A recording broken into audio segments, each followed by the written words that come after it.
press freedom in the United States is now at the lowest bar that it has ever been measured, according to Reporters Without Borders. All right, I want to explain a little bit. So Reporters Without Borders every year sponsors a global study called the World Press Freedom Index that basically uses 5 categories. So it's political, economic, legislative, socio-cultural, and security. And they use a 100-point system and rate each country on those 5 characteristics and then provide a global score. The U.S.'s global score across those 5 categories is 57th out of 180 countries tested. We are the 57th best in terms of press freedom around the world. That is down 2 places from where we were in 2024 when we were at 55th. We are now, for the second year in a row, in the problematic description that the Press Freedom Index uses, problematic in terms of freedom of the press. Now, there's 2 basic reasons why we continue to drop. The first is the sort of social context in which media operates in the United States. We are 28 places down this year on the social aspect of it than we were last year. And the way that the Reporters Without Borders report breaks it down says reporters in the U.S. now operate in an increasingly hostile environment. That's number 1. Number 2, the economic indicator, one of those 5 indicators, the economic indicator is down 14 points. Basically, you have a combination of national news cutting back, but local news really struggling. News deserts, lack of security in news jobs. When you combine that with Donald Trump's effectively a sort of a war, or at least attacks on the press, 57th. Now you say, well, what other countries are similar to us?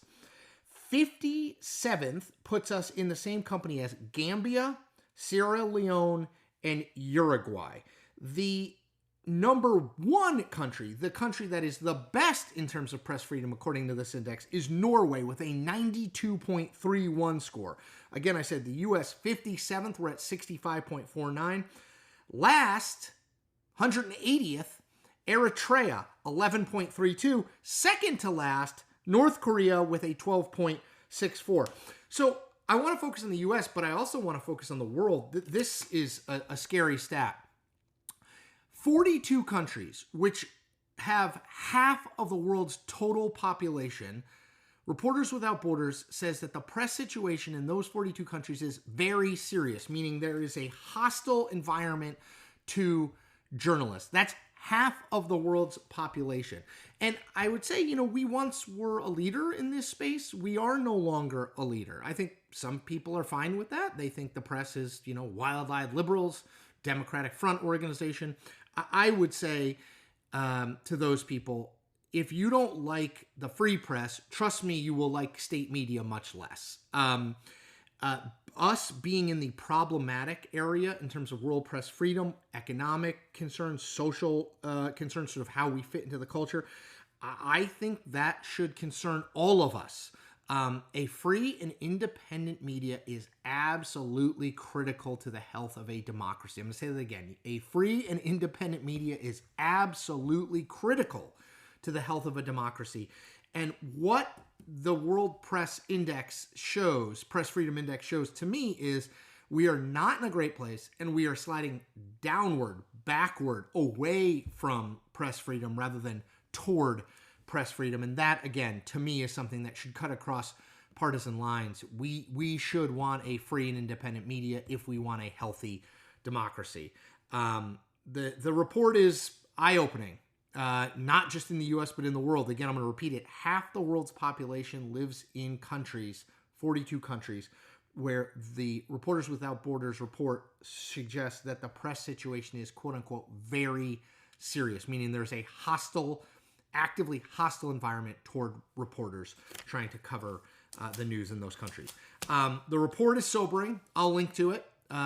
You should check it out. The other thing you can do, look, in a moment like this, independent journalism is more important than ever before. We need your support to keep doing this. Again, not owned by a billionaire, not owned by corporate media, not beholden to one party or the other. I hope that you value what I do, value what other independent news creators do, and I hope you hit that subscribe button. You can subscribe for free. So just subscribe. Start there, and then we'll go from there. But that's a way to show your support for what reporting means and why it matters. All right, everyone. Take care.